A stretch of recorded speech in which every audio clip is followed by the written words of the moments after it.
Hello friends, स्वागत है आप लोग का एनसीईआरटी जर्नी में। हरियाणा जीके डिस्कस कर रहे हैं। इसमें अभी हम डिस्कस करेंगे एनर्जी रिसोर्स।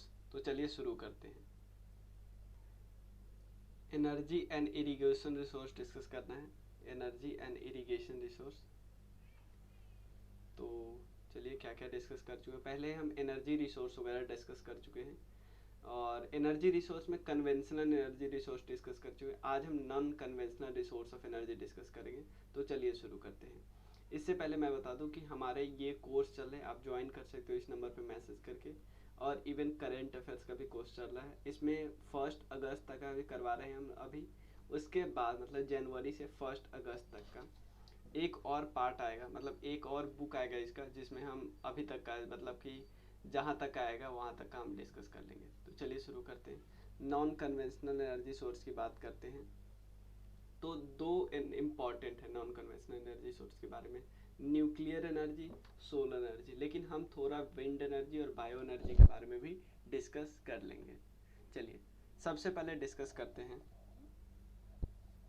न्यूक्लियर एनर्जी के बारे में। तो न्यूक्लियर एनर्जी के बारे में सबसे पहले आपको पता होना चाहिए कि सबसे पहले पावर प्लांट कहाँ पे सेटअप किया गया था। सबसे पहले हरियाणा में पहला न्यूक्लियर पावर प्लांट सेटअप किया गया था गोरखपुर विलेज में। गोरखपुर कहाँ पे? फतेहाबाद डिस्ट्रिक्ट में 2014 में। ये इंपॉर्टेंट इन्फॉर्मेशन है। कहाँ पे? 2014 में फतेहाबाद डिस्ट्रिक्ट के गोरखपुर गांव में। इसकी कैपेसिटी कितनी थी? 2800 मेगावाट। तो आपसे बस ये याद रखना है कि पहला न्यूक्लियर पावर प्लांट हरियाणा में कहाँ पे स्टैब्लिश की गई थी? गोरखपुर में। इसकी इंस्टॉल कैपेसिटी है 2800 मेगावाट। इसको सेटअप कौन किया था? Nuclear power corporation of India limited ने, ठीक है ना। और उसके अलावे और भी प्लांट लेकिन बाद में सेटअप किया गया भिवानी और हिसार में। तो याद क्या क्या हमें रखना है? याद हमें रखना है कि इसमें गोरखपुर के बारे में कौन बनाया? वही NPCIL, ठीक है। उसके बाद बात करते हैं सोलर एनर्जी की। तो सोलर एनर्जी का सबसे पहला पावर प्लांट नंदपा विलेज में सेटअप किया गया। ध्यान देना, नंदपा विलेज में, चरखी दादरी डिस्ट्रिक्ट में, चरखी दादरी डिस्ट्रिक्ट में, नंदपा विलेज में, ठीक है। देखो यहाँ पे कुछ कुछ बातें आपको याद रखनी है। सबसे पहला सोलर पावर प्लांट कहाँ पे स्टैब्लिश किया गया था? चारखी दादरी के नंदपा विलेज में। उसके बाद एक और सेटअप किया गया सोलर पावर प्लांट कहाँ पे? बुद्ध कलान में।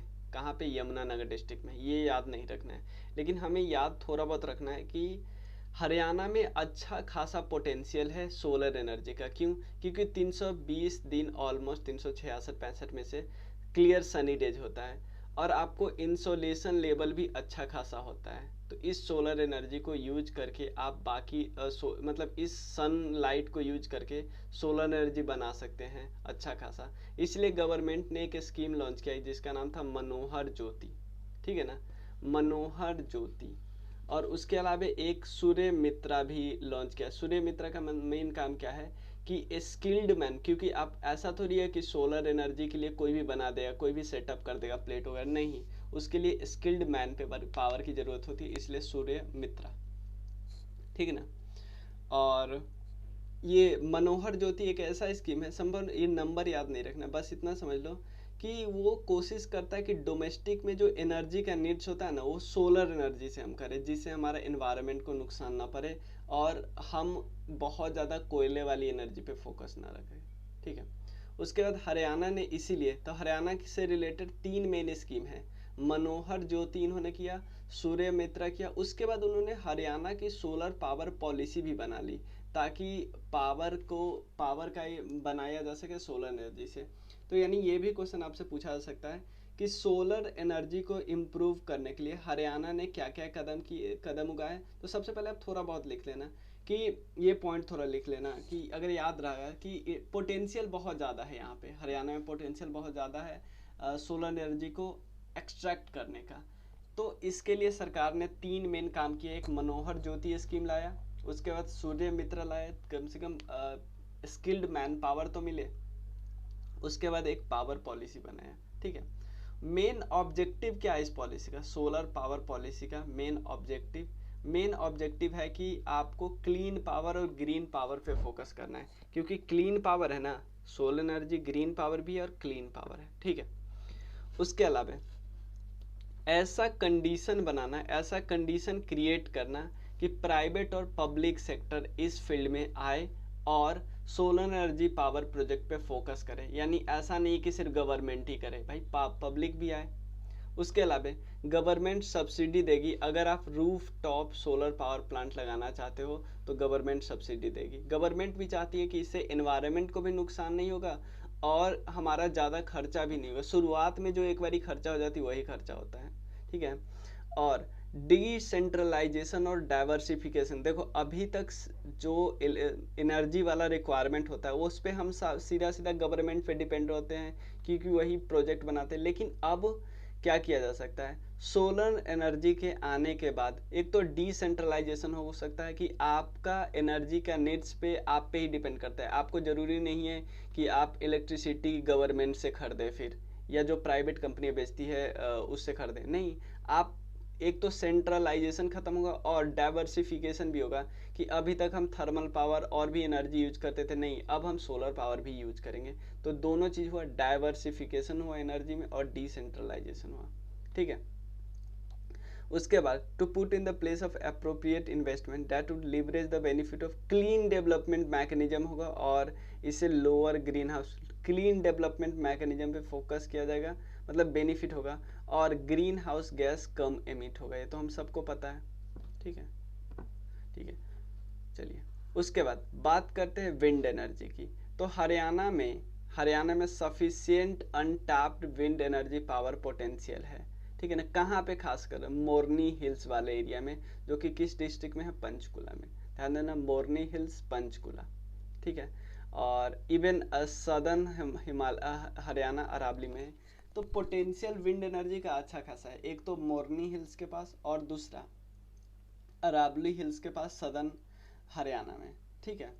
उसके बाद विंड मॉनिटरिंग स्टेशन सेटअप किया गया था पंचकुला, गुरुग्राम और महेंद्रगढ़ डिस्ट्रिक्ट में, ताकि विंड पोटेंशियल के, ध्यान देना, देखो सिंपल हवा बहना और उस विंड को यूज करना, मतलब देखो सिंपल विंड का फ्लो होने का मतलब ये नहीं है ना कि उसको सीधा सीधा यूज कर लेंगे, नहीं।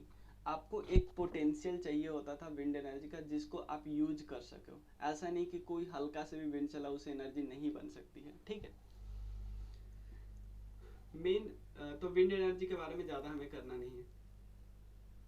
देखो बायो एनर्जी की बात करें तो बायो एनर्जी में भी काफ़ी पोटेंशियल है। इसमें बायो एनर्जी में भी काफ़ी पोटेंशियल है। क्यों पोटेंशियल है? क्योंकि बायो एनर्जी बनता कैसे, क्रॉप रेसिड्यू, एग्रीकल्चर रेसिड्यू, कुछ भी। तो सिरसा, हिसार, भिवानी, झिंद, कैठाल में एग्रीकल्चर एक्टिविटी होती है। तो एग्रीकल्चर, जैसे मान लो कोई फसल बर्बाद हो गया तो उसके भी रेसिड्यू से, जैसे कोई सब्जी वगैरह वाला, उसके रेसिड्यू से भी बनाया जा सकता है। और एक और चीज़ बहुत ज़्यादा आपको पता है ना, जो जला दिया जाता है, मतलब जैसे फसल के फ्रूट को काटने के बाद जो बचा हुआ फसल होता है, जो डंडा होता है, उसको जला दिया जाता है, उससे इन्वायरमेंट को भी नुकसान होता है। क्या करें, हम उसको काट के, मतलब हम बायो फर्टिलाइजर भी बना सकते हैं, बायो एनर्जी बना सकते हैं, दोनों फ़ायदा होगा ना, एनर्जी भी मिलेगी, इन्वायरमेंट भी बचेगा, ठीक है। तो पहला बायोगैस प्लांट कहाँ पे इस्टेब्लिश किया गया, धिकादला में, पानीपत डिस्ट्रिक्ट में, धिकदला में है पानीपत डिस्ट्रिक्ट में, ठीक है। डिपार्टमेंट ऑफ रिन्यूएबल एनर्जी के हिसाब से हरियाणा में बहुत सारा बायोगैस प्लांट है। याद नहीं रखना है कितने नंबर है, ये भी याद नहीं रखना है, ठीक है ना। मतलब ये याद रख सो कि 2017-18 में एक 25 मेगावाट का बायोमास को जनरेट करने वाला प्रोजेक्ट बना, कहाँ पे, अम्बाला डिस्ट्रिक्ट में, कमीशन किया गया है, मतलब ये कंप्लीट नहीं है अभी तक, ठीक है। उसके अलावा स्टेट गवर्नमेंट ने क्या किया है, मैंने बताया था ना, promote paddy straw based power project. मैंने बताया था ना कि ये भी एक प्रॉब्लम है जिससे आपको दिल्ली में नुकसान होने लगता है, दिल्ली में इन्वायरमेंट को नुकसान होता है। तो आप देख रहे हो उसी इन्वायरमेंट के ख़राब चीज़ को आप एनर्जी के लिए भी यूज कर सकते हैं, ठीक है। उसके अलावा फर्स्ट फेज ऑफ प्रोजेक्ट जो 50 मेगावाट का जो प्रोजेक्ट है ना, उसमें का फर्स्ट फेज यहाँ पे स्टार्ट किया गया है, याद नहीं रखना है। उसके बाद हरियाणा की एक रिन्यूएबल एनर्जी पॉलिसी है 2005 वाला, और उसके अलावा Haryana renewable energy development agency है, उन दोनों के बारे में डिस्कस कर लेते हैं। देखो, रिन्यूएबल एनर्जी पॉलिसी 2005 है। इस पॉलिसी में क्या क्या बोला गया है, सिंपल समझो ना कि रिन्यूएबल एनर्जी पे ज़्यादा फोकस किया जाएगा। तो देखो, हरियाणा की सरकार ने अपनी पॉलिसी जो बनाई वो गवर्नमेंट ऑफ इंडिया की जो रिन्यूएबल पॉलिसी थी उसको अलाइन करके बनाई। ये तो नॉर्मल बात है, सारे स्टेट ऐसे ही करते हैं। तो इन्होंने बोला कि जो हमारी कन्वेंशनल पावर का जो कैपेसिटी है 5,000 मेगावाट, उसका 10% 500 मेगावाट हम किस से बनाएंगे, रिन्यूएबल एनर्जी पावर से बनाएंगे। इसके लिए आपको क्या क्या करना पड़ेगा, अगर आप रिन्यूएबल एनर्जी सोर्स का यूज करना चाहते हो तो आपको बायोमास पावर प्रोजेक्ट बनाने पड़ेंगे, को जनरेशन पावर प्रोजेक्ट बनाना पड़ेगा, स्मॉल हाइड्रो पावर प्रोजेक्ट बनाना पड़ेगा, या विंड एनर्जी वाला, सोलर एनर्जी वाला, ये सब आपको नया नया काम करना पड़ेगा अगर आप चाहते हो रिन्यूएबल एनर्जी पे ज़्यादा फोकस किया जाए तो। ठीक है। उसके अलावा एक हरियाणा का रिन्यूएबल एनर्जी डेवलपमेंट एजेंसी है, Haryana renewable energy development. Obviously ये नॉर्मल बात है ना भाई, ये एक ऑर्गेनाइजेशन है, स्टेट नोडल एजेंसी है। क्यों, ताकि कोऑर्डिनेट करेगी सारी एक्टिविटी जो रिन्यूएबल एनर्जी डेवलपमेंट से रिलेटेड है। जो सारी एक्टिविटी होती ना उसको ये क्या करेगा, एक कोऑर्डिनेट करेगा कि आप कुछ करो, मैं कुछ करो, सारे ऑर्गेनाइजेशन कुछ कुछ करें, ये सबको कोऑर्डिनेट कर रहे हैं। ठीक है। और इवन ये रिस्पॉन्सिबल है किसके लिए, प्रोसीजर को लेट डाउन करने के लिए, independent let down the proposal from the independent power process. मतलब जो भी ऑर्गेनाइजेशन है, जो भी इंडिपेंडेंट पावर प्रोड्यूसर है या डीपीआर प्रिपरेशन करना है, ये सब को ये कोऑर्डिनेट करता है। बस इतना ध्यान रखिएगा। इसका फंक्शन ये भी है कि single window clearance agency for all renewable power project for facilitated. Simple समझो ना कि गवर्नमेंट ऑफ हरियाणा जो है वो, मतलब मान लो ये एक ऐसा ऑर्गेनाइजेशन बना के रख दिया है गया है कि किसी को रिन्यूएबल एनर्जी के लिए क्लियरेंस लेना हो तो सिंगल विंडो क्लियरेंस इन्हीं के पास है। इन्हीं के पास जाओ आप, मतलब आप एक प्राइवेट कंपनी हो, आपको सोलर पावर एनर्जी वाला इस्टाब्लिश करना है, इनके पास जाओ, आपको क्लियरेंस दे देंगे, जल्दी जल्दी जल्दी हो जाएगा सारा काम। ठीक है, आप अपना प्रपोजल बताओ, क्लियरेंस दे देंगे। ठीक है। नेक्स्ट वीडियो में हम इसके आगे डिस्कस करते हैं। आपको कोई भी डाउट हो ना तो आप मेरे नंबर पे मैसेज कर सकते हो, यहाँ पे होगा नंबर, यहाँ पे है 9582062485। चलिए, thank you so much. In course को ज्वाइन कर सकते हो, इवन आप कंट्रीब्यूट भी कर सकते हो इस नंबर पे, गूगल पे वगैरह सब यूज करके, फ़ोन पे, पेटीएम। चलिए, थैंक यू।